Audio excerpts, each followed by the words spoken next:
নমস্কার বন্ধুরা, আজকে আমি তিলের বড়া বানিয়ে দেখাচ্ছি। এখানে আমি খোসা ছাড়ানো সাদা তিলটা নিয়েছি, তোমরা খোসা সমেতও ব্যবহার করতে পারো।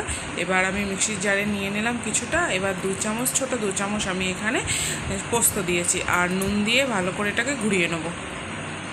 এখানে দেখো একবার আমার ঘুরিয়ে নেওয়া হয়ে গেছে। এর মধ্যে অল্প একটু জল দেবো আর কাঁচা লঙ্কা দেবো 4টে। তোমরা তোমাদের ঝাল অনুসারে তোমরা কাঁচা লঙ্কাটা ব্যবহার করো।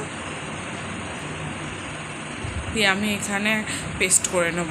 আমার পেস্টটা তৈরি হয়ে গেছে। এবার আমি পেস্টটাকে একটা বাটিতে নিলাম, তার মধ্যে দিলাম কিছুটা পেঁয়াজ কুচি। তোমরা এখানে কাঁচা লঙ্কা কুচিটা নিতে পারো, আমি যেহেতু পেস্ট করে দিই তাই আর দিলাম না।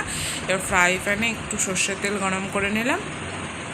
এবার এখানে দেখো এটা হলো চালের গুঁড়ো। আমার দিদনকে দেখতাম 1 চামচ চালের গুঁড়ো দিতে, তাতে তিলের বড়াটা তেল থেকে উঠেও আসে আবার ক্রিস্পিও হয়। এই জন্য আমার দিদনকে দেখতাম চালের গুঁড়ো দিতে, তাই আমিও 1 চামচ চালের গুঁড়ো দিলাম।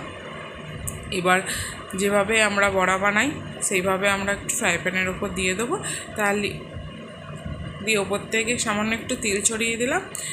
এবার এপিট ওপিট করে ভেজে নিলেই তৈরি হয়ে যাবে আমাদের এখানে তিলের বড়া। তোমরা একবার এভাবে বানিয়ে দেখো, ভাত ডালের সাথে অবশ্যই ভালো লাগবে। আর যদি ভালো লেগে থাকে তাহলে অবশ্যই একটা লাইক করে কমেন্ট করে চ্যানেলটা সাবস্ক্রাইব করে আমার পাশে থেকো।